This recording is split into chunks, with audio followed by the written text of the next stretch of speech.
everybody, welcome back to PSGL. George Morgan here, your commentator, alongside me, TK, who is going to be rounding off the season with me. Down the inside of turn number 6. Possible scene. This is for the win between these two. I'm on the edge of my seat. He needs to get it done now. Blakey will dive to the inside. We're robust, we got our elbows out. Ronar takes the lead. Because here comes Alfie Butcher. Can't really complain with that one. It's not going to be easy. The pressure is on, of course. Yarda Watmere is your champion.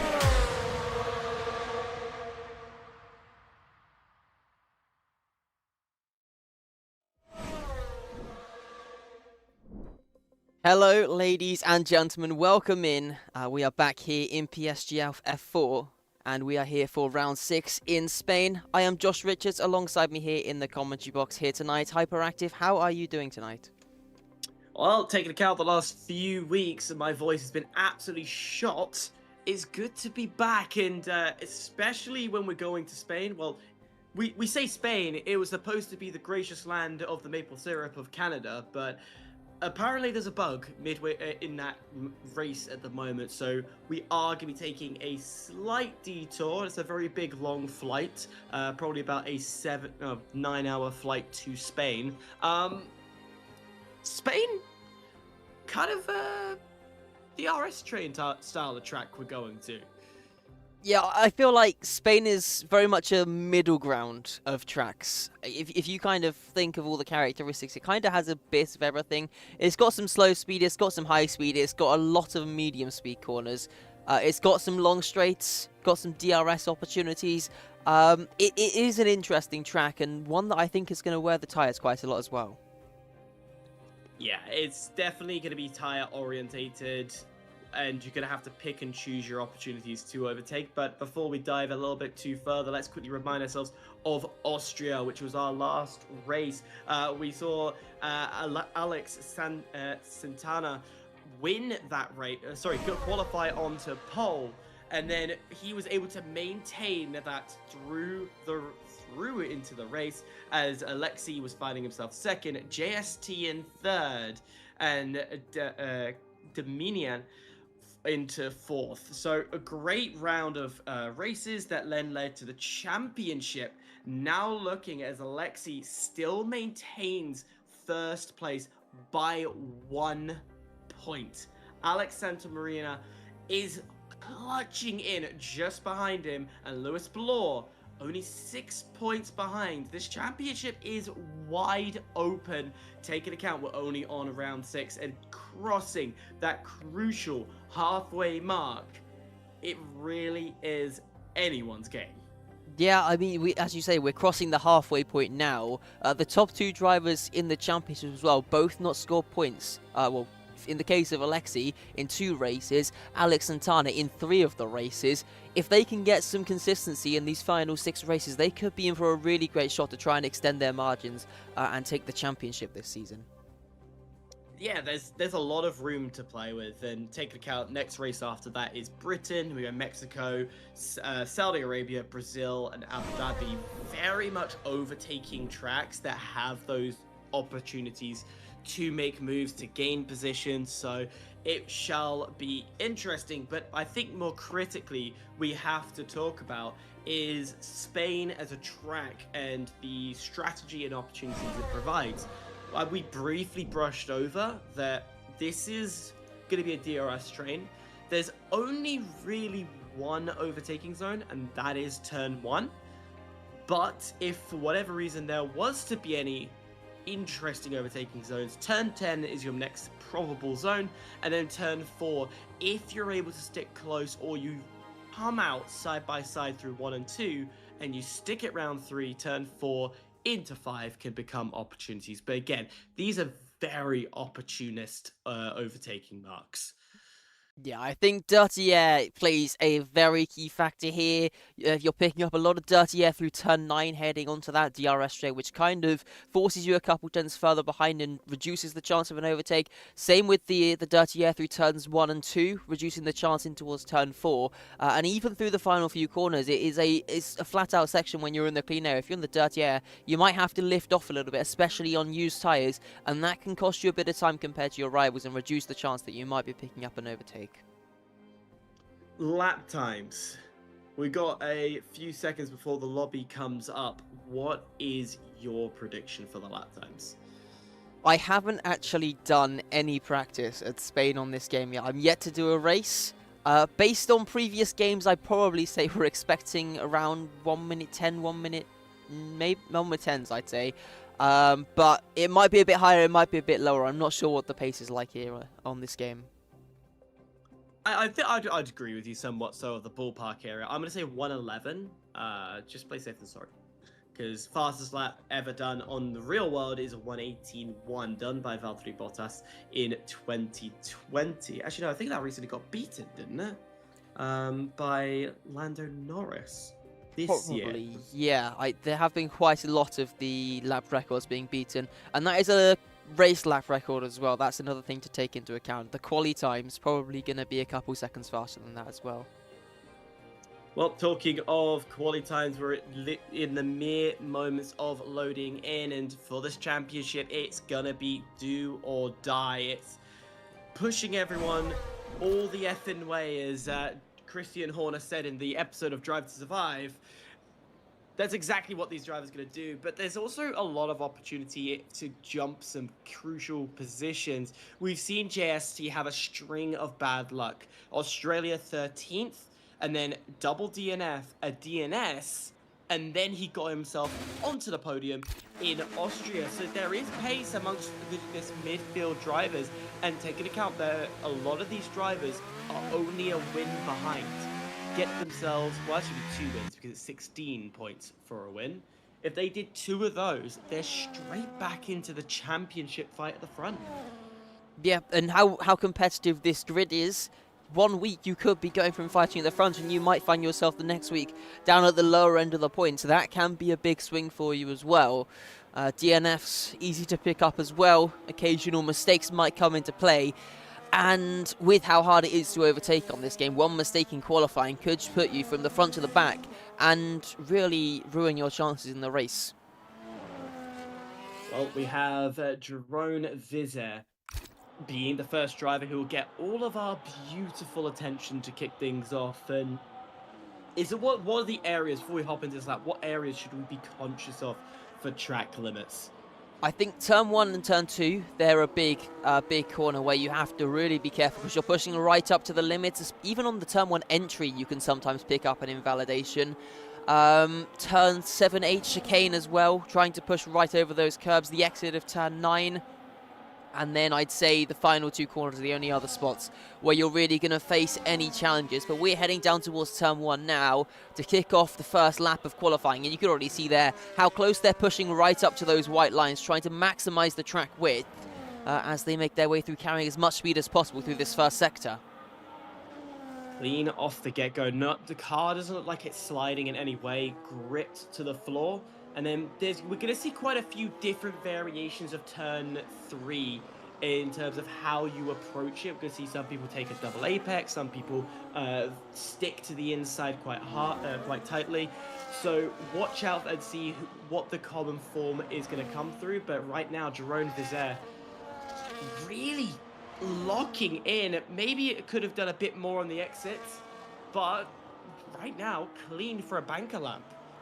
Yeah, definitely not been a bad start. Of course, showing purple sectors as he is the first one to make his way through. Scott Holmes behind, also going very quickly. Might be one to watch out for later on in the session. Only a few drivers on their laps with sector times so far, though. And we come across the line. It's a 1 minute 11.3 for our first time to kick things off here in qualifying. So maybe 110s weren't too far off. So we got a 1:11.1 from Scott Holmes. Yeah, this definitely could be in the 110s. I feel a 110.8 might be the deciding factor for pole position here as Thomas Laminen slots himself into second place. Alessandro goes into fourth. So the time's slowly coming in. Is any of the top title contenders able to find anything coming through as Santana comes across the line, third fastest on his first run. We saw how well he did last race, qualifying pole. Is there a chance for improvement as Tristan Janssen? Well, how about first and third for Haas? Yeah, I think another thing we're going to notice here, the gaps are going to be very, very small as Diego Ferro goes up to P5. It's a really short track, so there's only a limited number of places where you can actually find those improvements. And like Austria, it naturally leads to a very, very close grid. We've got Alexi Guevara, I think. Oh no, it's the other Red Bull of Felipe Sousa, 11-2 for him. As we can already see, the times are extremely close up at the front.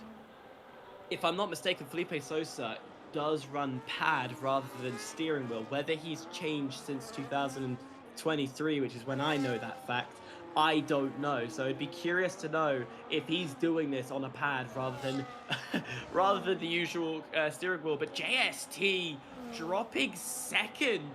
That's a huge jump up, and we see Alexi come across the line. It's only good enough for sixth, and as first runs are done, this is a huge, well, I say huge, a very tight gap. 4/10 split first and 15th right now, as Nando is going off pace and off strategy. Yeah, yet to put a time on the board. He is coming round the final few corners now to start his first lap. I don't think we're going to be seeing anybody doing 4 runs. I expect they don't want to stray away from the extra medium or hard tyre for the race. Definitely a useful tool strategically. So they're probably only going to have 3 soft tyres for this qualifying session. So it's probably not going to make too much of a difference, especially with how short this track is. You can kind of burn a couple of minutes here and there. And Nando out on his lap now. 21.2, I believe, is the purple sector, and Nando matching that. A very, very quick first sector from the Ferrari driver. Crisp, clean, again, keeping that car tight, doing a double apex onto turn 4, sorry. And that seems to be working, able to slingshot off the exit. Now through this tricky chicane. It looks to go wide every time, but no. Able to keep that Ferrari in check. Doesn't use too much of the exit curb of 9. And then into the heavy braking zone. And since the reprofiling to make this a bit more fluid, it really has made it easier for drivers to swing their car into the technical sector 3. Yeah, let's see now as he makes his way flat out through these final 2 corners up towards the start-finish line, burning all of the battery. Up to 8th fastest, 11.2. Crucially, though, he's only a 10th off the fastest time. If he can find that, maybe in a corner or 2, that could be a massive improvement in his grid position and effectively his race as well. There could be only small improvements from every driver could be enough to determine the pole and set them up brilliantly for the race. And realistically, and I'll say this, I think anyone who drops a 110 or 110.9, 110.8, a guaranteed pole position here at this point. None of these drivers are safe, but we do have Jerome Vizza, and I would love actually an on board by him if we can. Lovely production, currently in 11th, as he starts his lap. Yeah, so coming down towards turn 1, he did have the fastest lap at one point. Of course, that was the first lap that we saw. Now sitting a couple tenths off the pace, can he try and find that improvement? Taking those curves through the first few corners, staying tight to the inside through turn 3, using a bit of the curve as well to help with some rotation now in towards turn 4. He's a 10.5 almost up already looking to find big improvements just through that first sector, running out wide before, and now down the hill through turn number 5, gets the car turned in nicely onto the power once again. And now a really tricky braking zone, uphill acceleration while you're turning as well through turn 7 and 8. Now in towards turn 9, keep it within the track limits on the exit. A little bit of a wobble there though, not going to be helping his pace, but let's see, is he finding time in towards the final sector? Could be on potentially for a provisional pole here with an amazing middle sector. Very much could. A little bit also to note, exit of turn 2, understeer from the car. It just slid a little bit and he had to counter steer, but as he rounds that final 2 turns, you have to nail it. It's been so good for Jerome. Can he put it into the 110s? Comes across the line. Why don't we put a 111-1?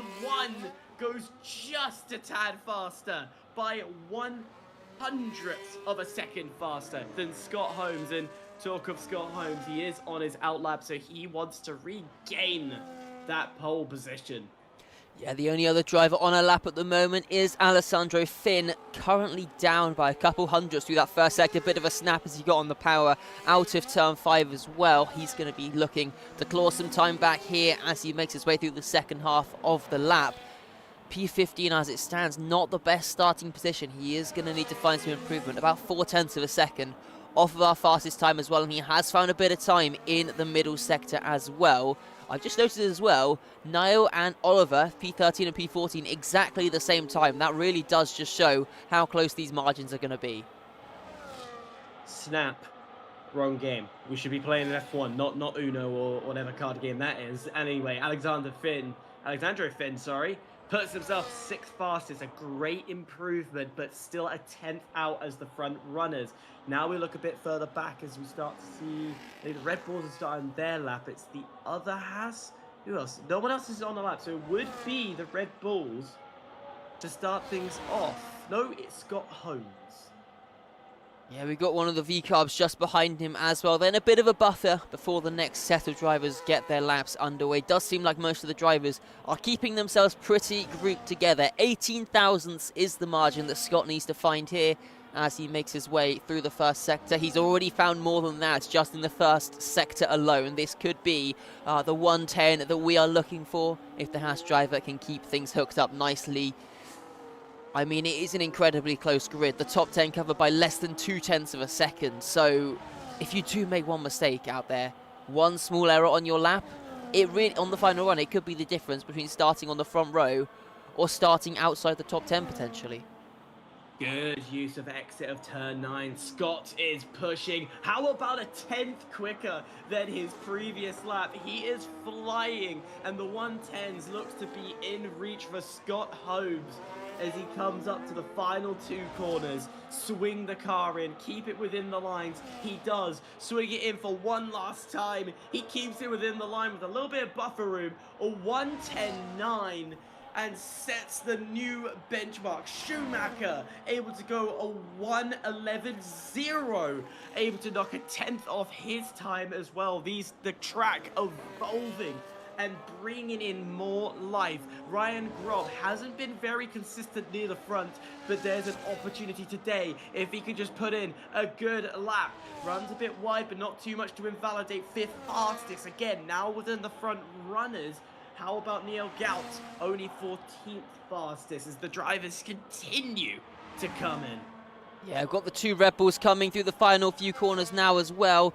We're going to have Felipe Sousa first, then Alexi Cavero, who is finding time out there as the first Red Bull. Felipe goes to 4th fastest. Alexi Cavero takes that spot back, 0.02 of a second faster than his teammate. Both Red Bulls looking very strong here tonight. God, this gives me flashbacks about a few years ago, when Max had his most dominant streak in the Red Bull. That was like 2023, that was? 2023, it gives me that vibe, the way these 2 Red Bulls are so close together, so equally matched. I love to see it, but there are still a few drivers, I think, on their lap, which is Tumas Laminen. I quizzed him last time, I doubted him, I am forever not doubting this man. He has capability. He finds himself 7th fastest. This is where he was last time in a Saudi Arabia race. And he was able to claw his way up into 3rd. Actually, he went up and won the race after penalties. So this is he's a quiet gentleman that is able to slowly make his way through the grid on track. So do not rule him out. Yeah, I think we are going to be seeing some very interesting strategies throughout this race as well. Most of the drivers, I think, in fact, maybe even all of the drivers now making their way back to the pits. Although, have we got a car coming out? I thought I saw movement. I think we are going to be playing the waiting game for the next few minutes. We've got 5 minutes left to go in this qualifying session, and we're probably going to be sitting here for the next 2.5 minutes before we see any more action out there on the track. Should we start a podcast in the meantime? You know, talk about the joys of this F1 esports and the intricacies of it. I feel this is the perfect opportunity. I'm just kidding. Let's break down a little bit of what we've seen so far. Scott Holmes, of course, leading with JST, who snuck in under our nose, by the way. We didn't point this out. Has been able to drop into the 110s as well. And the 10-8 that I have been pressing on about, I think is the killer, is the true statement that would really solidify first. But I still feel Schumacher, Alexi, Felipe, I'd even go as far as Jerome Vizza as well, and Tumas Laminen could potentially find themselves in the 110s in this next and final run. Yeah, and one thing I would notice about Scott Holmes as well, he doesn't have a single purple sector. He has just been consistent all the way through. P2, P3 and P5, each holding one of the purple sectors. They just couldn't hook it up in those other two sectors, lost a bit of time here and there, and as a result, dropping themselves a little bit further behind. If they can really hook things up in these final runs, we could be seeing some big improvements. It very much could. It's all about piecing it all together. It's so easy to say how to piece it, like to get one piece it together, do that and the other, but physically when you're in that car, it is so much harder. And it does also a bit of a question to pose to probably a lot of drivers. Do they run the telemetry? Because we know in the real F1 world, Lando's turned his his time difference telemetry off. Have any of the esports drivers opted to do the same? Have they looked at themselves and gone, right, is this a distraction to me? Yeah, I definitely understand where Lando comes from when he says that, because if you see that you're on a really good lap, it can put a lot of pressure on you to try and deliver, but equally if you see that you're on a bad lap, you sometimes start to over push, and that can cost you time as well. So it definitely could be something that some of the drivers might have considered. Not sure if Niall is on a lap just yet, or whether this is going to be a second preparation lap. We will get an idea in just a second when we see his first sector time, and he is 700ths of a second up, so he is definitely looking to push and try and find some time with 2 minutes left to go in this session. Well, the thing is, the brilliant thing about Neil is he's got a lot of room here that if he does mess up, he can quickly recharge that battery and go again. But he would have to mess up early in this lap to gain that opportunity. Right now, it's looking clean and fluid. We've got a yellow flag, just someone moving out of the way and being slow. Nonetheless, Gout finding some improvements. 900ths of a second won't be too much. It won't jump him very far. I think it'll just get him into 13th. But that will be all. So around the final two corners, really push yourself. Use all of the curb as he comes around that final corner. It's looking decent, but it's not going to be any improvement. It's only going to find him 14th.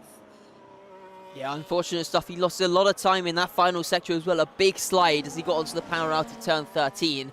A couple more drivers now starting their final runs as well. Schumacher, the highest of those, currently on a lap, but he is down on his time through the first sector. Needs to find about half a tenth on this lap if he wants to try and challenge for pole position here. All the while, other drivers going to be looking to find improvements as well. Going to be a very close battle here for pole position. It really could be. Schumacher is the driver we're watching right now. You can't make a mistake again, running deep into the chicane of 7 and 8, and then using a lot of exit onto 9 as well, as he then heavily breaks into 10. This is clean. The car seems locked, and there is nothing that's stopping Schumacher right now. 59 thousandths is what he needs to find as he makes his way through these final few corners. Sector 3 was probably his weakest sector on his previous lap. Does he find some time this time around? He jumps up to second. It's a 1:10 for Schumacher there. Not quite the pole position that he would have been looking for, but he pips JST for the time being by 1,000th of a second. We have one of the Ferraris. That is Nando coming through the final corner. Doesn't look like he's improving as it stands. Finds a couple hundredths, which does actually find him another position. Tristan Janssen jumps up into pole position. It's provisional, 1:10.970, 5 thousandths of a second quicker. JST can't improve. He will stick to that 4th position. A disappointing run, but one of the Red Bulls behind Alexi.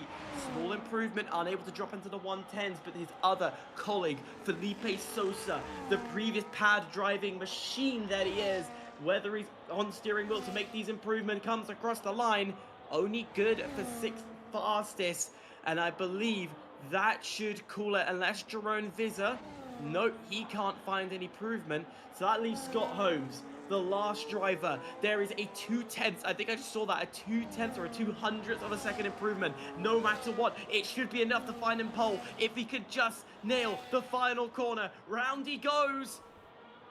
It's 2nd place for Scott Holmes. He lost time in the final 2 corners.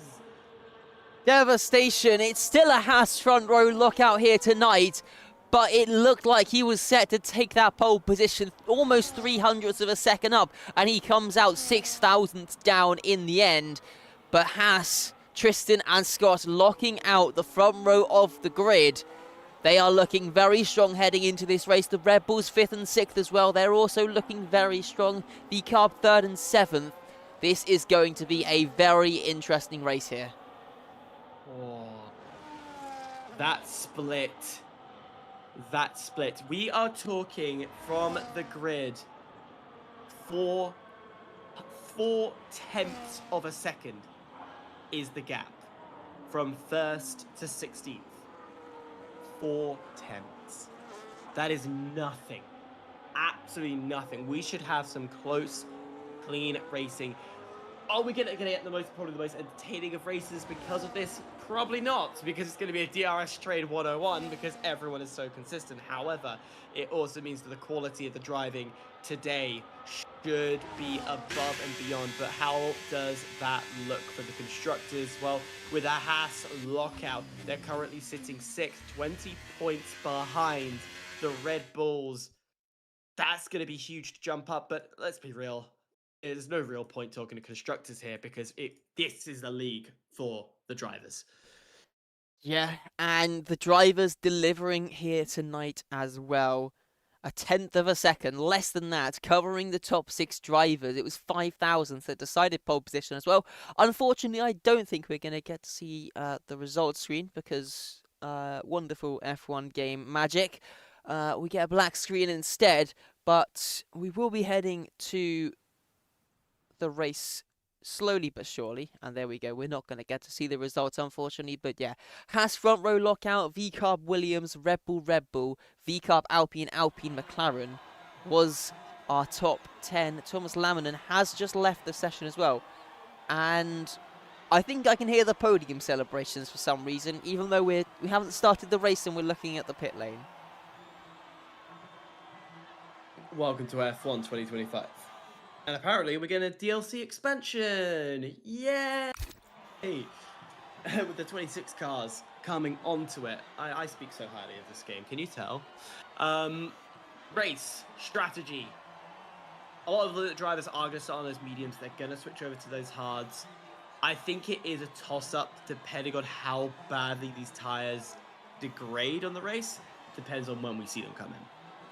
Yeah, from memory, the tyre wear is pretty bad around here, and you're probably still looking at the 1-stop, but the tyre wear might be a bit marginal. We might see some drivers trying that 2-stop as well. But yeah, gonna be an interesting one for sure. As we are going to be having a lobby restart now, as a result of Thomas Lamminen getting kicked out of the session, but a very, very interesting qualifying session we've had. We will wait and see what time will we getting things going. What do you think we're going to be seeing heading into this race, though? I mean, we've got 2 Haas's on the front row. Do you think they can work together here?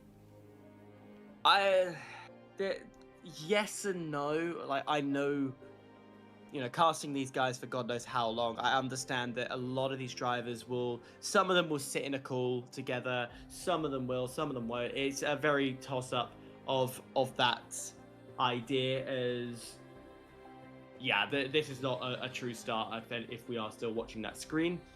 Yeah, I don't think they're going to work together, is my honest answer. I think it is going to be all for themselves and all for one and one for all type mentality. We are getting into, though, that area where, of course, the teams like FRV, TF10, Shazoo, people like that, these organizations around the outside of this sport start to pick up the drivers. They'll start to have maybe a race engineer in their ear, or they're going to be in that same comm and work together. So we might see an broader team work together. And we have had this happen in I think it was a tier 2 race I was doing. We have seen that happen. So it's not out of the question, is my point of view. Yeah, I think it's definitely going to be an interesting one to see. I mean, we're only at the halfway point of the season, so we're probably not going to be seeing Ultimate Team games getting played just yet. Maybe once we do get to those final few rounds, you might be seeing a little bit more of that. But as it stands, we are waiting for the lobby to get back going. Definitely going to be an interesting race, though. Given how close this grid is, how much of an effect do you think the Dirty Air is going to have? I think it's going to be a lot of effect. We're going to see a lot of drivers pull out, get some clean air. I think we did not too long ago in a different league. We did Spain, and a lot of drivers were having to pull out, cool down the engine, cool down those tires, and it just meant that nobody could attack, and the defense was just obsoletely strong.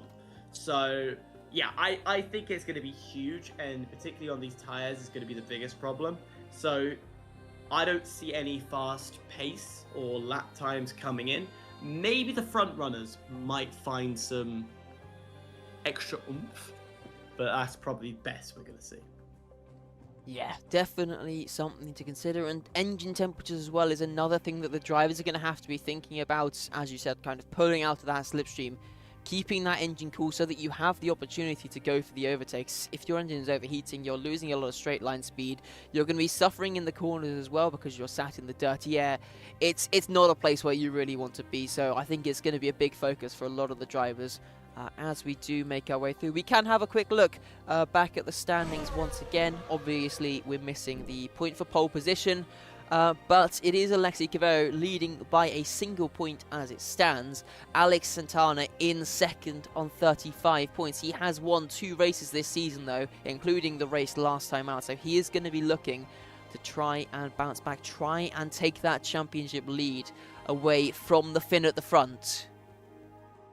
Yeah, you've got to take advantage of a 1 point gap. You've got to be ahead, and right now Santana out of position, nowhere near the front, and not feeling confident around this track. But a lot of drivers do have preferences when it comes to tracks, so we're gonna see Alexi in that Red Bull gain a little bit of an advantage. I don't think it will be podium necessarily today, but definitely it's going to be a decent bag of points that will maintain that lead. The next big threat that really could upset anything here from what we've seen from the grid, probably say Felipe Sosa, because the Hasses are a bit further, well, actually just behind Felipe Sosa. Sosa in 7th, Scott Holmes and Tristan Janssen in 8th and 9th. So realistically, if Alexi plays it safe, he's going to maintain this lead quite nicely.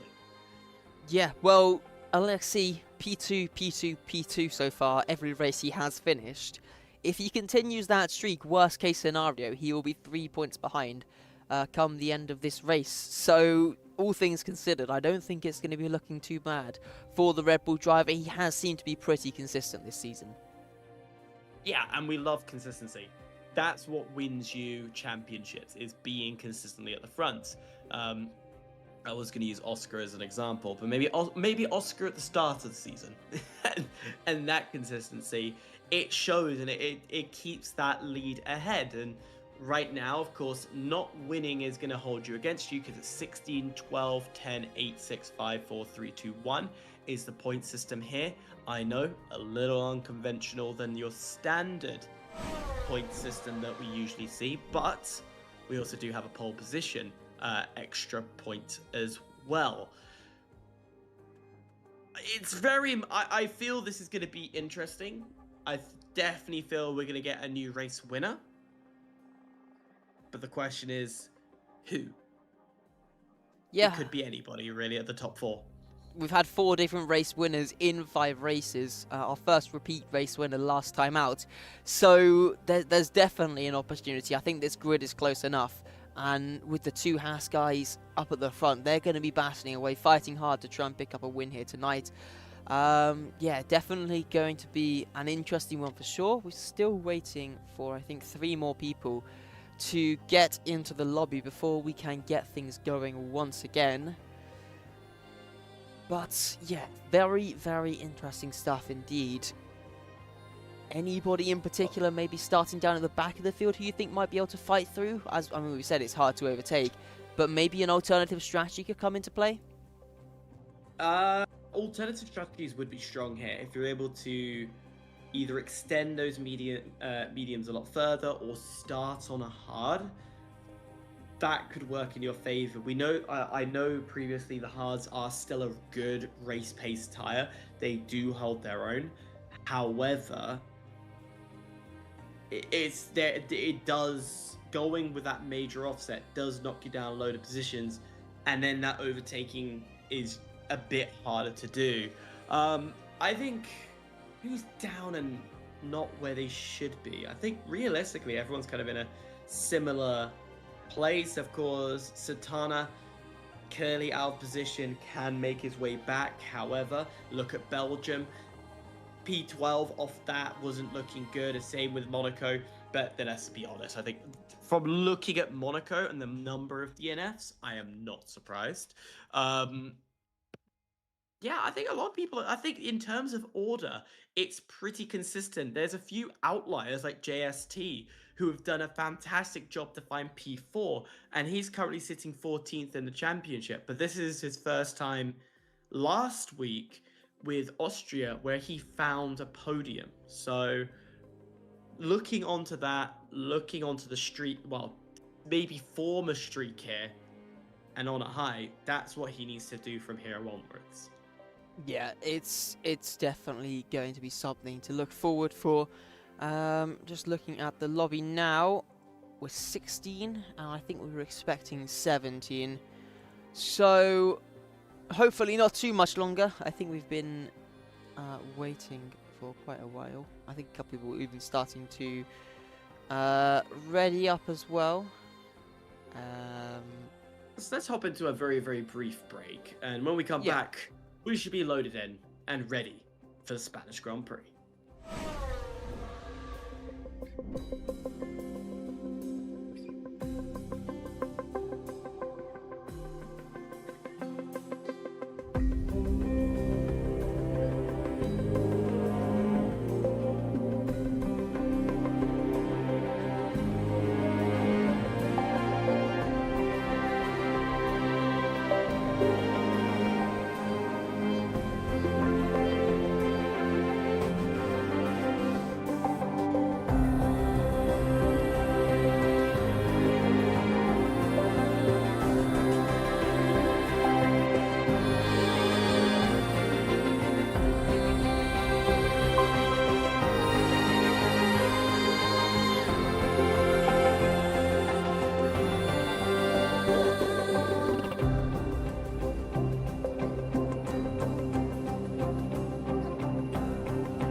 Well, we are finally back after a small delay. We have finally got things going, I believe, with 16 of the 17 drivers. I believe you've had some fun playing various different games in the break. Did you have any wins? Oh yeah. Minesweeper, no. Pinball, I did really well, but no, it's we couldn't get one of the drivers in there. They're trying to be very generous, trying to get the driver in, and I do appreciate that. But there does come a point where the authoritative decision has to be made to continue this race, and that's exactly where we're about to go into. It's back into this race, and it should be interesting. It should be fun. Should be unpredictable.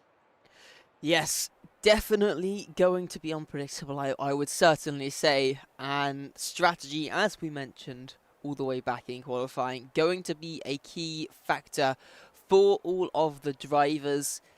The one stop is definitely doable, but you've got to be careful on your tyres. You can't push too hard, otherwise you might be facing some puncture risks later on. Yeah, and then even if you attempt the two-stop, you are risking 20 to 25 seconds of time. It's not worth it, but here we go. 5 lights are showing on your screen. The 2 Hasses locked out the front row, and it's a great start for Scott Holmes. I say that, Schumacher with a launch of a lifetime, able to find himself around the outside. How much balls does he have as he commits it round the outside? He will have the inside line through the next, but then full-on acceleration through 3, and Schumacher from 3rd, able to jump both of the Hasses and says, "Thank you, dear sir. This is my race to hold." JST fighting with Alexi Cavero in towards turn 6. We've got the other Red Bull of Felipe Sousa also getting involved in this scrap as we make our way down the hill in towards the chicane. Still side by side, Alexi Cavero with the inside line does take that P4 position. Lost a bit of time to the cars in front though, not the perfect start, but he has gained some positions here. Schumacher, what a sensational launch. We've got a McLaren going wide there in the background. Gianluca made a mistake off the exit of 7 as well, so that's the second time that Gianluca has been forced off track, and he in turn will start to lose positions between the Mercedes as well, but he continues to grin and fight all the way as he stays into that 12th position. But yeah, Schumacher, clean start. I thought at first Scott Holmes had the better first phase to launch, but the second phase is where we saw Tristan really pull ahead, and in doing so, Schumacher also a brilliant second phase of launch coming in from himself, but with both Hasses squabbling over each other, fighting for that inside line, Schumacher took the only option, and that's the outside. Yeah, and it worked out for him. Switched to the inside for turn 2, and it gave him the run through turn 3. He now leads here on lap 2 of 33. Tristan Janssen in 2nd, Scott Holmes in 3rd. Still strong points for Haas if they can hold on to these positions. JST is staying close to the back of Alexi Cavero as well as we make our way in towards turn number 9. DRS is now enabled for the drives. We made our way through the detection point, so the rear wing flap's going to open up. Anybody going to think about a move? Felipe Sousa getting close as well as we head in towards turn number 10. Got one of the Ferraris, I think, going for a move as well. That's Oliver Knott down the inside of Gianluca. Gets himself up into P11. The Ferraris throughout this season have always found themselves near the back, but then come up with an alternate strategy that somehow blows my mind. And we're not talking Ferrari strategy, I'm talking genuine, there is decent strategy, though Felipe Sousa, this is extremely close. I would not be surprised if he actually commits to this, but how about a commit up to the front as Tristan Janssen says, I definitely need to be ahead of you right now, and makes the move cleanly. Yeah, crucial stuff there, getting that track position back. Probably not going to be seeing any breaks in the DRS train just now, but you don't want to leave yourself vulnerable to the cars behind, especially if you do end up making a mistake. Having yourself at the front of the train in the clean air, it will keep your engine temperatures low. You'll be able to just manage the pace, manage your tyre wear as well. It's a really great position to have your car in up at the front of the train. Those cars behind going to be eager to make some moves to find their way through as well. But everybody kind of stuck in the stalemate at the moment, waiting until we see some drivers making some mistakes. It is really what it is with this type of track is it is mistakes we're looking for. We're looking for anybody's rear end who starts to kick out, any understeer, any lack of concentration, or even wrong deployment of ERS. Are they attacking a bit too early? Are they attacking a bit too late? Anything like that. But we watched Felipe Sosa. Last time he was at this distance, he didn't make the committing move against JST. He pulls out, and it looks like, again, he's not looking to get it done, even though he theoretically is in that prime position to make a move. Yeah, it looks like JST may be running slightly lower wings. Lost a little bit of time on the straight as here comes Scott Holmes, looking briefly to the inside on Schumacher in towards turn number 4. Nothing coming of it in the end though. Had to back out, settle behind and hold on to that P3. He is still sticking really close to the back of that V-carb though. Definitely going to be some opportunities arising to retake that 1-2 for the Haas team. I wouldn't be surprised. Scott Holmes just gave away a load of his cards here. He showed his hand. He's got pace through turn 4. He's also got a brilliant exit off. So he's got an exit off turn 3 that is phenomenal to attack in turn 4. But even if that doesn't always work, his exit of turn 4 is phenomenal. And turn 5 is always an opportunity that we could see Scott Holmes maybe surprise Schumacher. So keep an eye out for that, because he's got a few opportunities up his sleeve. Yeah, well, here we go. Down start, finish straight once again. DRS opening up for the V-carb of Schumacher. He closes in on Tristan at the front. Not close enough still for any overtaking opportunities. And everybody just sitting in behind. Let's have a look at the tyres that the drivers are running. As you will probably expect, it's all medium tyres for the drivers as we head in towards turn 4. Again, Scott Holmes getting extremely close. Almost under a 10th, almost pushing the V-carb. And he looks to the inside.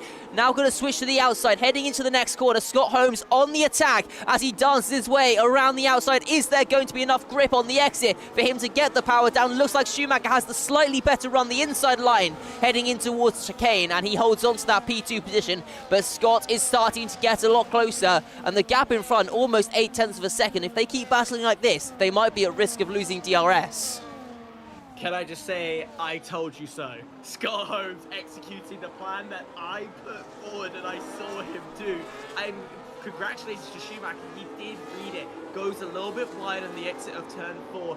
Very, very quickly, Scott Holmes was like, right, I can use this to get myself even closer again. Goes into turn 5, isn't able to fully make the move unfold because Schumacher has read it. He's braked a little bit later, able to stick his car a lot deeper into the corner, and in doing so, maintaining the position, cutting him off in 7. Oh, I love that was actually entertaining to watch. Yeah, well, this time around, Scott Holmes a little bit further behind. I think maybe recharging the battery a little bit. Alexi Guevara now getting close to the back of the Haas as well, although not as close as Scott Holmes was last time around. But maybe a bit too overcommitted to the attack and might put him at risk and needs to defend a little bit now for the driver sitting in P3. Everything with the strategy going to start to unfold as we make our way through this race as well. Going to be very, very interesting to see who goes for what strategy, what lap do you decide to pit for, how powerful is this undercut going to be? Mediums right now, I think we're going to be seeing some 13 to 15 pit stops. That's probably my prediction, but usually my predictions on pit stops are useless, so take it with a pinch of salt. That's where I would see if there's any crazy strategies some people may extend, try and push to the 16-17 mark, but you would sacrifice a lot of your pace and race. Vice versa, some very, very early pit stops as well. We could be seeing as early as 12, really, as we're seeing some speeding in the pit lane, as Dennis Kamensky deciding enough's enough. I'm done with the race. Yeah, unfortunate stuff retiring here on lap 7. No points scored there for the Aston Martin. But just unfortunate how the cookie crumbles for him tonight. And he'll have to look forward to the next few weeks and hope he can bounce back stronger. Tristan Janssen still leading the way here as well on lap 7. Half a second is the margin. Schumacher is starting to close back in a little bit after his squabbles with the other Haas. But that gap still not looking particularly comfortable. Now, 6, 7 tenths is always that kind of nail biter because you know it takes one moment from the driver ahead of you to just put his foot down and he's gone. And he breaks that second mark, and that's what Schumacher's keeping an eye on. That's exactly what Scott's keeping an eye on, is to not allow that to unfold. But I want to draw our attention actually towards the back. Alex Santana in 14th, our championship leader, all the way the back. Yeah, it's a tough one for him. And a big race for Alexi Caverosa, who's currently in P4. I can't remember the point system off the top of my head. I think it's 8 points that he would be scoring. Good question. I will come back to you with it. But if that is the case, that would extend his championship lead, I believe, up to 9 points, unless there's somebody else who would be close, scoring similar sorts of points. Either way, though, looking very strong for Alexi. Alex Santana not been the greatest of races, and again, as we were saying, it all started kind of as a result of qualifying. You get a poor qualifying and you're stuck down at the back. Maybe going to be forced onto a bit of an alternative strategy, maybe into some uncharted territory, running long on one of your stints. As here we've got Alessandro Finn and Oliver Knott battling away. The Mercedes going very deep, a bit of contact on the exit. Oliver Knott holding onto that position though. A little bit of a love tap, a little smoochy smooch just to say I'm here, but nothing too harsh, too aggressive from Oliver Knott and Alessandro, both respecting each other's space and just saying hi amongst each other. And in answer to your question, yes, 4th place will get 8 points. So the numbers you've presented to us, I'm going to assume is accurate because I can't do maths that quickly, but nonetheless, it's definitely an extension for the championship. And I'm sorry, I will correct myself. Alexi is leading the championship. Alex Santana is 2nd in the championship. So our runner-up, not closing down the gap, but talking of closing down the gap, Scott Holmes back in the 0.3s, 0.2s behind Schumacher. And the last time we saw him in this region, it was very opportunist as he made lunges into 4 and 5, and that happened around about lap 5 that we saw an attempted lunge for 2nd place. Remember, off the start, the two Hasses started by leading this race, and then out of nowhere, Schumacher took the lead of the race off the 2nd phase of the launch to go run it round the outside of turn 1 and stick it on the inside of turn 2. But very quickly, Tristan Jensen said, well, I'm not going to wait behind too long, so about lap 3-4, he overtook on the main straight. Yeah, we've got some drivers getting a bit closer once again. Schumacher and Scott Holmes both getting close to the back of Tristan Janssen as they make their way through the first corner. Could we be seeing a repeat here? Scott Holmes close as they make their way through turn number 3. That gap coming down a little bit, losing a bit of time in the dirt. Yeah, but he's closing in towards turn 4. Can he try and set up a move in the next few laps? Looks like we are starting to head towards the end of this stint. The drivers starting to use up all the tyre they have left available to them. This could be crunch time, and very soon we might be seeing some drivers, especially the drivers down in the back, like Alex Santana, potentially going for a bold undercut to try and gain some track position. Again, Schumacher and Scott Holmes, 2 different entries and exits onto turn 4. And this is crucially where Scott Holmes knows he has an opportunity, he has a chance, because going into turn 1, yes, he could make that overtake move, he could deploy a lot of his battery, but he knows that the way Schumacher likes to take that corner is a double apexy style, where he does aggressively take the curve at the first opportunity, runs that car a little bit wide. Yes, it's slower on the main turning point, but it slingshots back in. So Schumacher is wanting to, Scott Holmes is wanting to find a way to smoothly take it as a single apex and then undercutting on the inside, and that is what Scott Holmes is waiting for, is for a wide Schumacher here. Well, first pit stop of the race coming from Ryan Grob, fitting on the hard compound tyres here at the end of lap 10. It's going to be bold from here, 23 laps to go on those hard compound tyres, but he is going to be looking for a very, very nice undercut in these next few laps. If he can find some pace on those cold hard compound tyres, he could be looking to jump a few positions up the field. Chuck. Puncture. But sorry, I got a little too excited there. That's what I want to see at the end of this race. Is Ryan? It's risky for Ryan Gobb. It is very, very risky. But he's the professional. I'm just the guy who speaks over a mic. I'm going to trust his judgment. Clearly there's a plan here to do, as you said, try and get as many positions as possible, make himself as wide as possible. And on this type of track, it's so easy to make yourself wide. That is Tristan Janssen saying, right, let's cause some chaos. Our race leader has pitted. Yeah, JST and Nando following him into the pits on this lap as well, and this is going to start to shake things up. It's interesting to see the race leader jumping first, but maybe he wants to try and break away from that DRS from the cars behind. We'll have to wait and see how the gaps play out. Ryan Gobb, I'm just looking at his sectors. He is definitely gaining some time, probably going to be about a second a lap faster if I had to take a wild guess. But now things settle down. It's Schumacher, Scott and Alexei, your top three as we make our way through. How will it play out with the Strat as well? They're going to have better tyres come the end of this race, but are they going to still be within that DRS? It's a big question. Thing is, Schumacher could react here. He could go with Tristan Janssen and go, right, I need to power it. Why did Felipe Sosa drop 2 positions? Question mark. No idea. It looks fine. Nothing. It physically looks fine.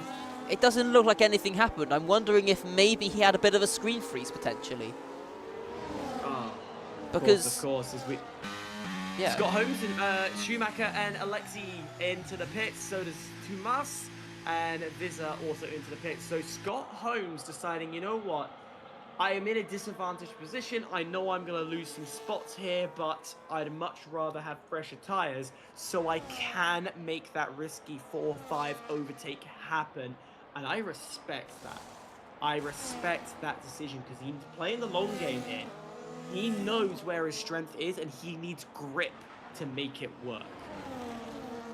Yeah, well, it's a big advantage for Tristan. He's almost 2 seconds clear in here. JST looking to go around the outside of Alexei Caveri with the warmed-up hard compound tyres. He makes that move stick. That is for a net P4 in this race, potentially even P3 if they can come out ahead of Scott Holmes with this undercut. Tristan 2 seconds clear. That is a big, big margin to close in for just a 1-lap tyre offset. It's going to take a lot of work here from Schumacher if he wants to try and push forward here. Not ideal to have gone that 1 lap earlier, it seems. JST is seeing Schumacher ahead of him is going to fill him with a lot of confidence. He now knows that there is a chance of a podium here. He just has to play his cards right, and it does look like Scott Holmes is in the pit. So where does he come out? You can see the little white dot rounding turn 12 right now. That, of course, is Tristan Janssen, who is the net leader of this race, as Alex Santana and Neil Gout are staying out. And just when you think it's done and dusted, no, you can see that little white mark trundle down the pit lane with a huge gap. And will it be enough to stay into 2nd place? Has he made a jump by going long? He has made a jump. The overcut looking beautiful, but you've got to keep an eye because Schumacher's fired up. Fresh tyres could either make or break here into turn 4. Can Schumacher do what Scott Holmes nearly did onto him? No. An overcut that works. That's unheard of in F1 esports. I can safely say I was expecting Scott Holmes to come out about 3 cars further behind. That is incredible to match the pace that Tristan did almost on those old medium tyres compared to the hards. That is incredible, incredible stuff.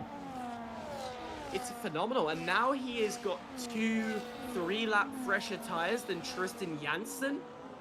Oh, you know that he's going to close that that gap very quickly, and when he does, so that 2.3 second gap, but when he does go and overtake, because he can pull away, because a 1 to 2 lap tyre difference is a noticeable difference when it comes to F1 25. It is huge to see. Yeah, it is going to be incredible stuff if and when Scott Holmes does close that gap back down. He did drop a little bit further behind as those tyres were warming up, but he's already gained another 2 tenths back on his teammate, and maybe another one coming here through turn 3 as well. He is gaining at a rapid rate of knots, hopefully not going to burn all those tyres up too quickly, but he needs to find about a second to get himself that DRS advantage once again. All the while, the cars behind going to be squabbling. Schumacher going to be hoping he can stick with the Haas car, and in a very similar situation as to what he was on the opening stint, where he's following a Haas car at about 0.6 of a second behind. Yeah, it's very much for Schumacher, how much can I keep up with him? Because he knows that, well, realistically only a lap less of a tyre, so he can keep up fairly well. But it's what happens afterwards. Is there any opportunity to overtake? What strategy does Schumacher have? Because we know that the obvious turn 1 overtake is critical here. He knows that he could lunge one in, especially that with the fact that he knows the driver ahead does not have DRS right now. I would be inclined to make an overtake early. Go for that lunge, go for that dive bomb to get it done and dusted, and do the hunt with Scott Holmes towards Tristan Janssen. Yeah, they've got to be careful they don't fight too hard, though. They cannot cost themselves time. They are gaining on the last lap a lot of time, actually. It was about 0.4 of a second. They were at 2.3. We're now down to 1.8. That gap is going to continue to come down over time, but it's a case of passing as well. Once you get in that dirty air, how close can you stay? And how much of your tyre have you used up by the time you get there? Because if you're saving 1% a lap, you can make up a couple laps of tyre offset within a matter of laps.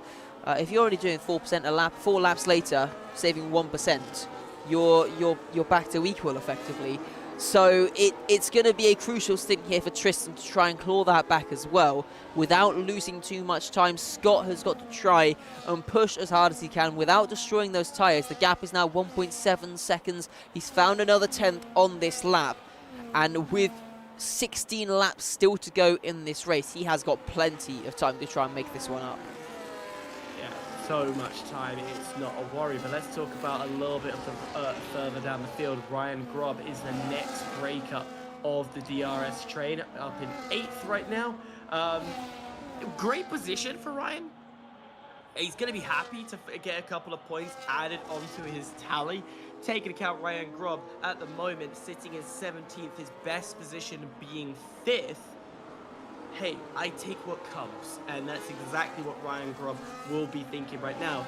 He just has a stampede of really competitive cars behind him. Nando sitting just behind him. Felipe Sosa, who qualified 5th in this race, definitely not happy with his current position and will want to find anything to get past. So 8th position is definitely in danger here. Meanwhile, Tuomas Lamminen, Alexi, JST, essentially passengers to what's happening ahead and waiting for a mistake to unfold. Yeah, it is very much a waiting game. It's a long race here at the Circuit de Barcelona, Catalunya, and the gap has now breached under 1 second. As long as he can stay within that, DRS will be available out of turn 9 and out of the final corner as well once he does get there. And now Tristan in a tricky position. His teammate is going to be rapid on the last lap, half a second faster. I mean, just through the first sector, he found 2/10. It's going to be a tough spot for that leading Haas driver with the older tyres. But as we have seen, track position is so important. He will be happy that he is the car sitting in first right now, rather than the car, for example, down in P6, Tuomas Lamminen, the car at the back of this train. Yeah, and before anyone in the chat or who's watching gets the idea, oh, just team order the guy Scott Holmes through. Nah. First of all, it's TRT and TST who are driving these Haas cars. So those are 2 different organizations on the outside. And even if there is a mutual agreement between these two, there will never be an agreement that says let each other through. That is going to be near impossible. The only time you see that is, say, the FRV drivers or the TF10 drivers work together, and it's not the first time I've seen those organizations make those calls.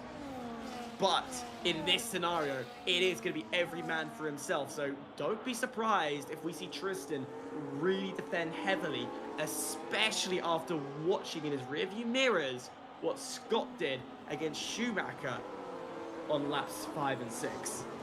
Very interesting to see as well. Schumacher within a couple of tenths heading in towards turn 5 there. Seems like he's been saving up a bit of tyre for these final 15 laps of the race and giving himself a better chance to battle. Same with JST and Alexi Cavero behind, all setting very, very quick first sectors. And this entire pack is starting to converge together, and very soon we could be seeing some battles starting to unfold. As we saw in the opening few laps, Schumacher was very briefly only about 0.3 of a second off the back of Scott Holmes, although that gap has now increased to about 0.6. DRS enabled down the start-finish rate. Let's see what Scott can do. Yeah, I think a wing adjustment has been done because you can make some minor adjustments in the pits. It is very minor, but it's not too major, and it's helping him with his straight line speed, but that is about as far as it's going. Other than that, it is the corners. We're not seeing Scott Holmes being as close as he would normally be. There is a lack of grip when you watch him drive, and it is very subtle, and I am nitpicking these drivers because that's what you have to do on this game, is nitpick them. So I don't think this is going to be a clean overtake. If this is going to come, it's going to be dirty, it's going to be lungy, it's going to be questionable at the end of the day. I think that's what you've got to do to get things done. You've got to catch the driver off guard, and if that does result in a small bit of wheel banging, then so be it. I think if it means you get the position, it might be worth it in the end. Track position is going to be so important.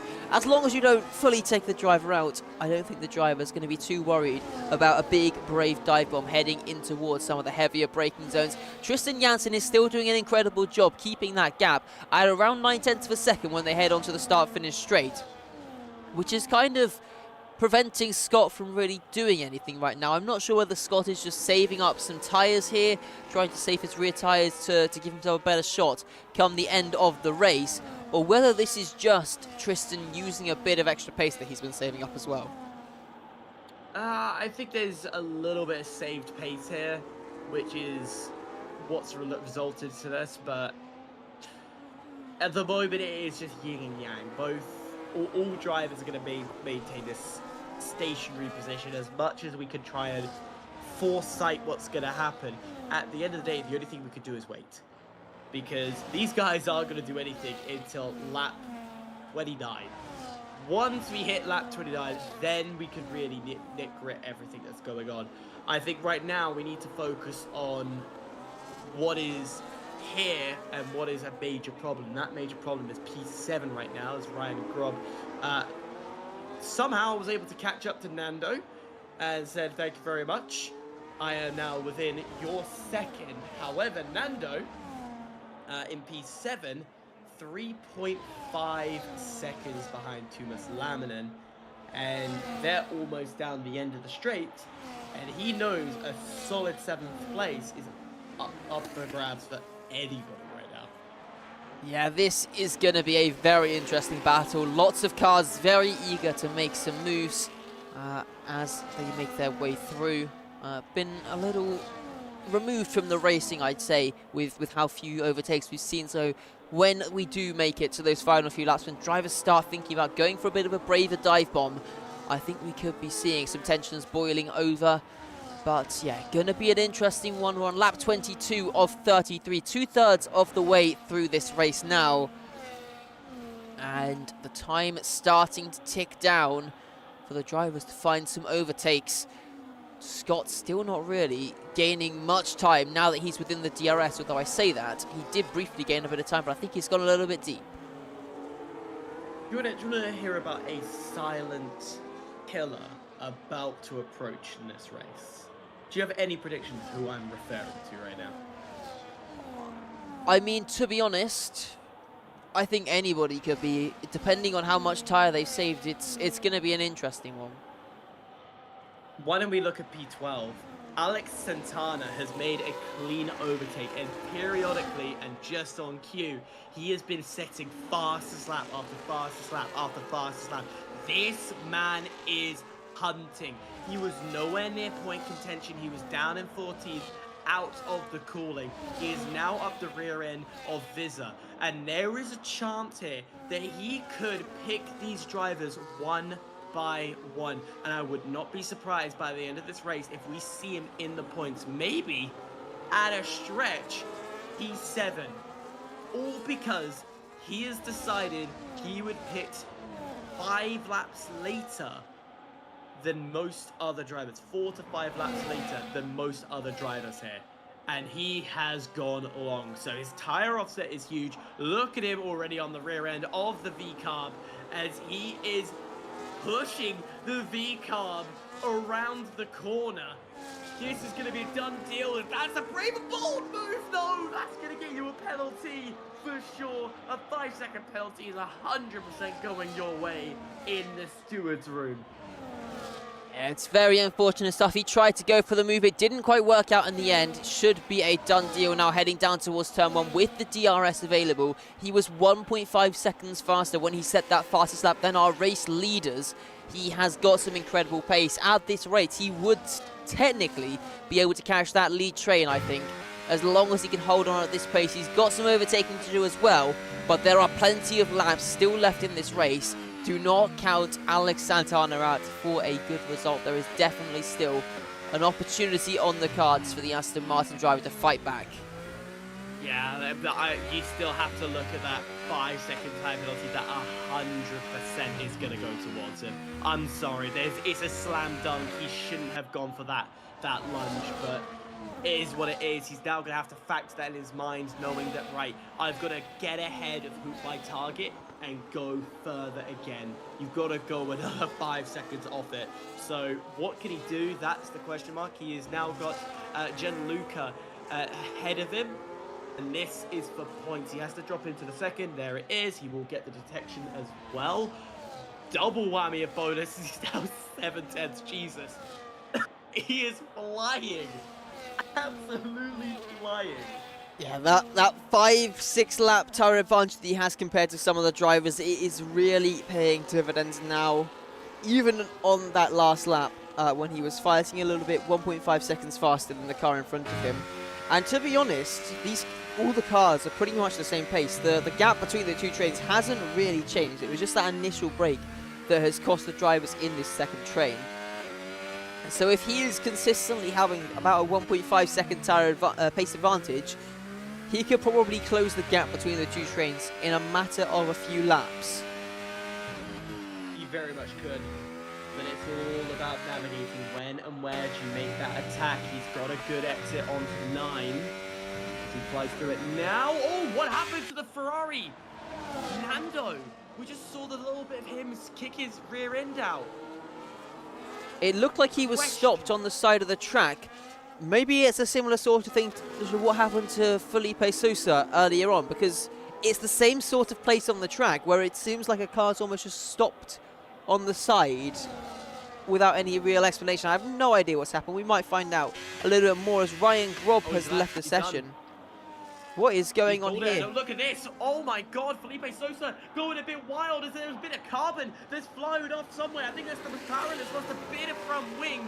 And Alex Santana has been able to heel thread, whatever that term is, to get himself through. He now has Felipe Sousa ahead of him. How is Alex Santana threaded the needle? There it is. Through another 2 drivers. Something must have happened in that final sector, because look at the gap now between Thomas Laminen and Felipe Sousa. It's 5.5 seconds. They lost about 2 seconds on that lap, just in that final sector alone. Alex is now going to be able to make this move very, very soon, and he's going to have a couple of laps here to try and close in. But whether those tires are still working at their peak grip, whether he still has the pace in them, is going to be a very different story. And maybe with that extra gap that's now been built, he might be at risk of not being able to catch up come the end of this race. All the while, I've just noticed Scott Holmes has taken the lead of this race in all of this battling. We've been so caught up on the dark horse of Alex Santana that we forgot about the leaders of the race, you know, the more important bit of it all. But hey, you know, we're out here vibing and just watching it all unfold as Tristan Janssen again closing back in under that 2-second mark. But as soon as they touch that turn 4, we know Scott Holmes has a line that really suits him into turn 4 and 5. Yeah, I think the move must have come on the previous lap because Scott Holmes was a second faster than Tristan last time around, with the gap under a second. That would indicate that he was behind on the previous lap. Maybe it was while we were watching that kerfuffle down the start-finish straight where we saw, I think it was the Williams of Ryan Grob picking up some front wing damage as they were going almost full wide for a moment. I think maybe that would have been when the move came. For the two Haas drivers, we continue our way through the final corner. 6 laps left to go in this race. The gap was 5.5 at the start of this lap. It's now 4.0. Even less than that. It's going to be 3.8, 3.7 between Thomas Laminen and Alex Santana. He is going to be catching this train in about 2 laps' time. He was 1.9 seconds faster than Thomas Laminen on the previous lap. If he can maintain this pace, this is going to be an incredible finisher, this one. I am genuinely pumped if that is the case, and we know that on the straights, yeah, maybe not going to gain too much, but through the corners, and especially with clean air, that Aston Martin will come alive. But in talking about coming alive, how about this? Tristan Janssen is going to maintain close. Once we get to next lap, lap 29, the final 5 laps of this race, is when drivers will step things up. They will push their cars to the absolute brink. They will make sure there is nothing left in those tires. Push these tires to the point of being punctures because there is everything on the table, and especially Scott Holmes. He knows that that run into turn 1 is a huge threat, let alone his own secret weapon into turn 4 and turn 5. Well, here we go. Last time around, Alex Santana only 7/10 gain. That's still enough to get him into this train at the end of the race. Gianluca into the pits for a retirement with the McLaren driver. Unfortunate stuff for him. Niall and Ryan also both disconnected from the session. So we have 10 drivers still running in the session as it stands. Fastest lap is also currently held by Alex Santana on his charge to the front of the field. But it seems that his pace is starting to drop away. I think he might have potentially burned up a bit of his tyres. In fact, Felipe Sousa has caught back up to him. Well, if Felipe can keep up with Alex Santana, that would be huge. That would be an opportunity to stay within, and knowing that there's a potential penalty. Well, I don't know if he knows. If he's listening to the broadcast, he will definitely know now. But for sure, staying close enough just in case there was a looming penalty post-race is exactly what he wants to do. But talking of penalties, this is probably the cleanest non-penalty race we've seen so far. Yeah, I mean, Spain, it's not really a track where you pick up too many warnings. There's only a couple corners where you can really run wide without there being a gravel trap to slow the car down. As we're up at the front, getting close, Tristan Janssen got within 0.2 of a second of his teammate. Not close enough for the move, but with a couple laps left to go, he is starting to size himself up. Try and think, where is the best place to go for the overtake? It's probably into turn 1, but as you have said many times, Scott Holmes very strong through the following corners. Might not be the best place to try and go side by side with his Haas teammates. Yeah, and Schumacher's watching all this. He's trying to understand what both drivers, where they're going to use their deployment, where they're attacking, and he's got to find a countermeasure to somehow thread the needle between these two. He's got to find a way to pop out like the little pop heads in the arcade game, little poke-up. Yeah, it's definitely going to be an interesting one in these final 3 laps. Schumacher, though, is dropping away a little bit. He's almost 0.8 of a second off the back of our leading duo. that is not going to be helping him. JST also dropping behind. Alexi Cavero might be starting to consider an overtake if he wants to try and charge through to the podium positions in these final few laps of the race. Down towards turn 1 we go once again. Tristan closing in on our race leader. Not going to be close enough for the overtake. Alexi Cavero also getting closer within 0.2 of a second of JST, but does he get the run? Doesn't look like it as they make, although actually no, he is gaining a bit of time down towards turn 4. Gonna have to bide his time, I think, and wait for a better opportunity, but you can tell that the Finn is getting ready for an overtake to come very soon. Yeah, it's not going to be long before he snaps. There's so much patience that a Finn can have. Just take our previous Finns that we've had in F1 in real life. They got bored after a while and made the move, and that's exactly what Alexi's wanting to find. If he can maintain a good exit, particularly through turn 12, it makes life easier, because turn 13 and 14 flows really nicely. That getting a good exit through 12 is the make or break. So here we go, round here, then get as close as you can. Looks clean, keep it tidy on the exit. You can power yourself out, then you dab a little bit the brakes into 13, it's not too major, and then swing and trust the car into 14 and power all the way out. 3-4 tenths behind, not close enough for this time round. Yeah, if the car in front didn't have the DRS, you'd be almost certain that an overtake would be coming, but unfortunately in the DRS train, it's not how things are going to play out. We're on to the penultimate lap of this race now. And the timer ticking down. Time is running out for the drivers to try and make their overtakes. Scott Holmes currently leading. He's now 0.7 of a second clear with the 2-lap tyre advantage as well. He would have been saving some tyres for these final few laps. Can he try and break away from his teammate right at the end of this one? The last time I saw somebody do a last lap push, it was in Saudi Arabia.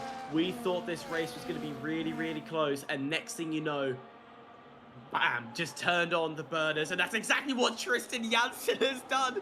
Turned on the burners, 1.5 seconds, and decides, you know what, I've been saving all this time. I've got so much more pace. He breaks the DRS, he pulls away, and now he's down the track, nearly 2 corners ahead. This is fantastic to see. Now Schumacher has an easier opportunity. Scott Holmes has left Tristan in the dust, in a horrible position, and now Schumacher looks down the inside, says thank you very much, but a late braking from Tristan Janssen has to cut the corner, and Schumacher will get the job done.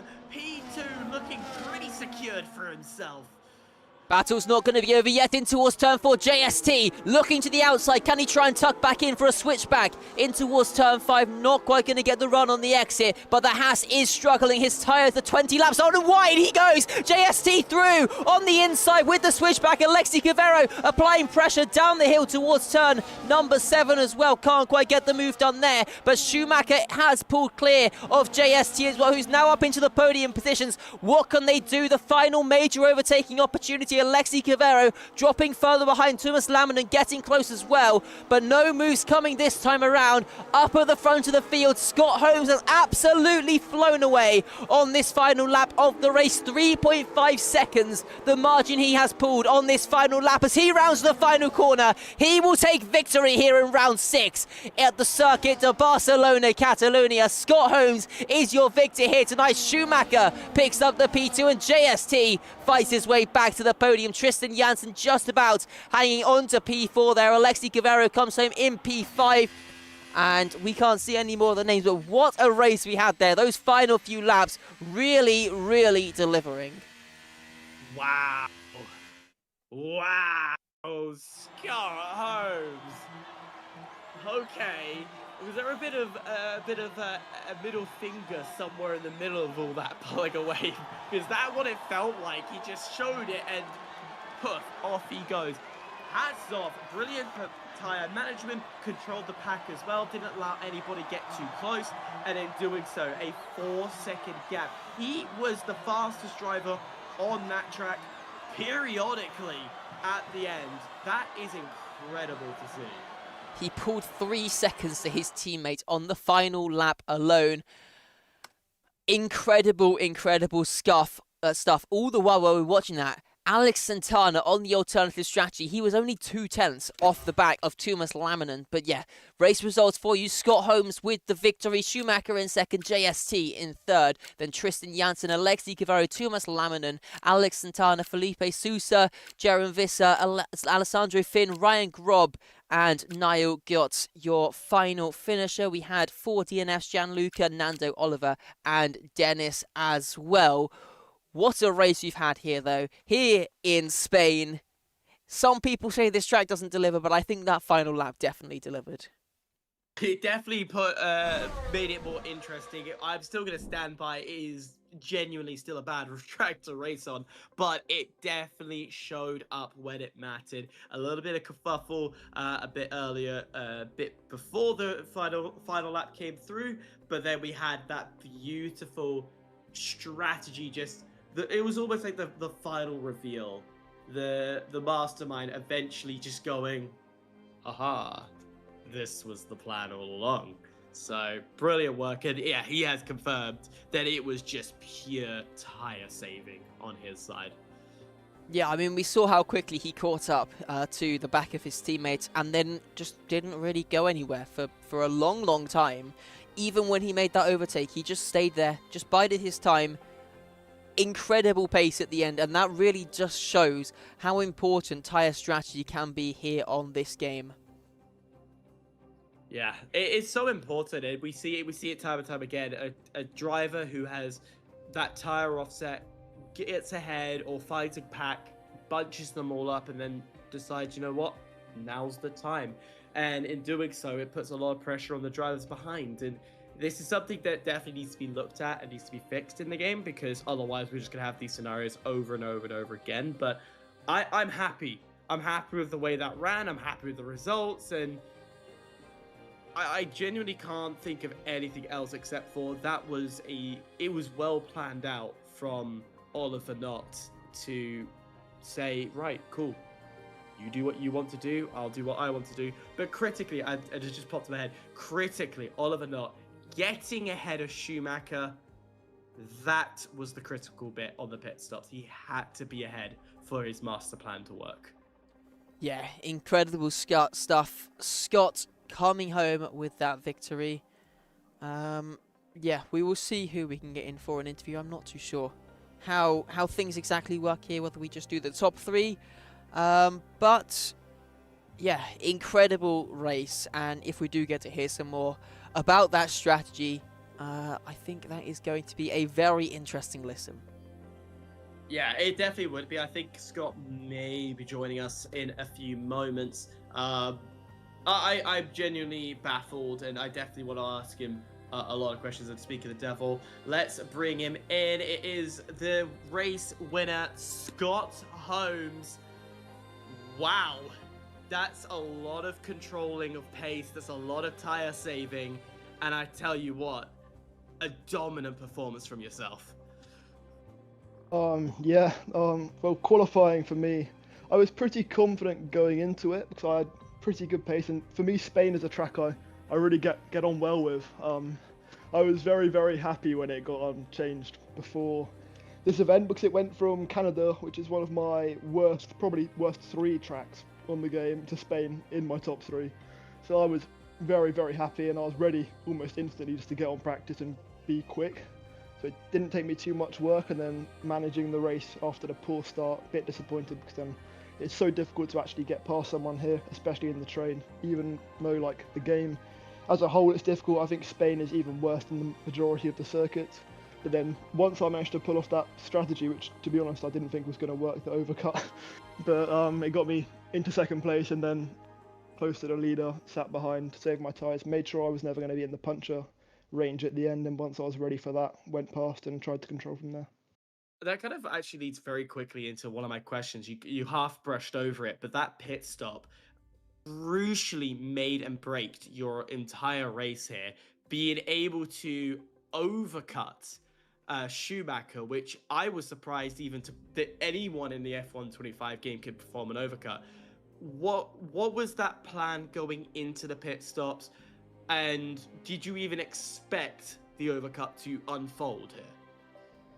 To be completely honest, me and my engineer have been having some troubles with like communication today. We had a couple issues before the race, so it was quite difficult to actually get a strategy going, and we didn't really make a call in time because of that issue.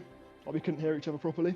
So I ended up staying at one more lap, and it was just full push, and then be risky into the pit lane, and like really go in for that pit entry, just make it under the speed limit, and hope for the best. Really, I thought I was going to come out maybe 2 spots down, but somehow, I don't really know. I don't think I've ever seen someone do an overcut this game, but we ended up coming out ahead, and that just really made the race so much easier for me. Yeah, and then you were about 2 seconds behind your teammates when you came out the pits. How easy was it for you to close in? Were you saving tyres already at that point, or was it just a case of push a little bit to get into the DRS and then start saving? That was full push from there, but the issue was that, of course, I had Schumacher behind me, so I couldn't let him go back past me and then get into the DRS. So it was kind of management of the battery more than anything. So try and use the tyres to close up 1 or 2 tenths a lap and make sure I've got enough battery to stay in front down the straight each lap. And then those final few laps, I think in the end you pulled 4.1 seconds over Schumacher in second. How much were you preparing for that? Was it just a case of you eventually decided to start pushing, or was that kind of just a bit of a surprise that you pulled that much over the cars behind? I think that towards the end, I was pushing for the last 5-ish laps. Not full pushed. I wasn't trying to risk anything silly happening, but I was going pretty close to my limit. But the cars around me, they of course pitted earlier, so I'm guessing they were starting to go into some tyre struggles at the end, especially as I'd been saving myself and I was getting fairly close to punch range. So I'm assuming they had to save quite a bit for those last couple laps, and it might have caused them to have to drop the pace a bit. Well, I'll tell you what, it was a masterclass in itself. Of course, next race is your home race. We are going to Britain. Are you excited to go home and race on your home track? I'm very much so. It's probably my favourite track on the game. I've always had very, very good results there.